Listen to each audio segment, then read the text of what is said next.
I'm Al Filreis, and I'm sitting next to a dear friend. I was about to say dear old friend. Dear old friend. A friend for many years, Lisa New.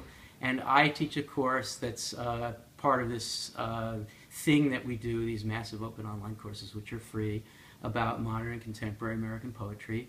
And Lisa New also does that, and we like each other, and we want students who are trying different modes and different material and different eras of poetry to share. We want to share students, don't we? Right, we absolutely want to share So say something students. about your course. So I teach a course called Poetry in America that you can find on edX, and unlike Al, I am a specialist in earlier periods of literature. So we have just finished a module on the poetry of really the 17th century and moved into a module on the poetry of the early modern period.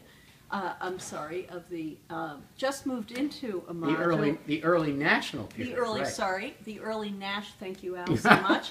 The early national period, where we read poems of writers who are anticipating the American Revolution or against the American Revolution, poems of writers during the American Revolution, and then the poems of writers up to Walt Whitman. We end with Emerson. The course feels different than Al's. Different platform, different pedagogy. Different platform, different pedagogy, different poets. And difference is great. Long live difference. Long live difference. I think what you get if you take ModPo, the course on modern and contemporary American poetry, you get a focus on weird experiments by avant-gardists at the level of the line in the stanza that starts with modernism and kind of assumes that you know where all that came from in the United States.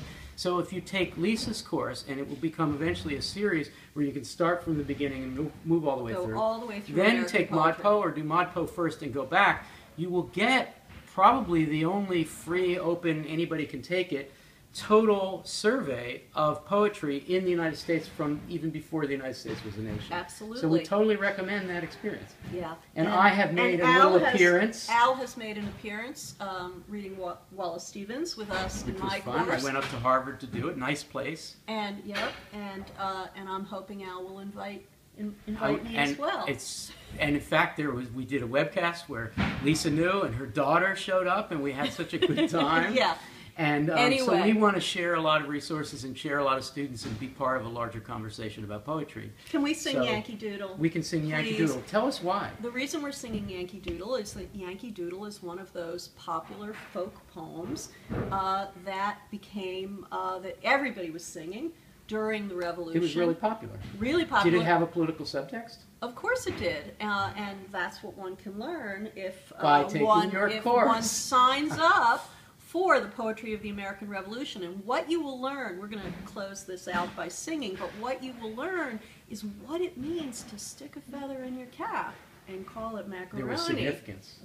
Yeah. Do we think we're having pasta in our cap? No, I don't think so. There was. I want to take this course in order to find out about this, but first we're going to sing. So we're going to sing. Okay. You want to set the key? Yankee Doodle, right? Yankee Doodle went to town riding on a pony, stuck a feather in his cap and called it macaroni. Done.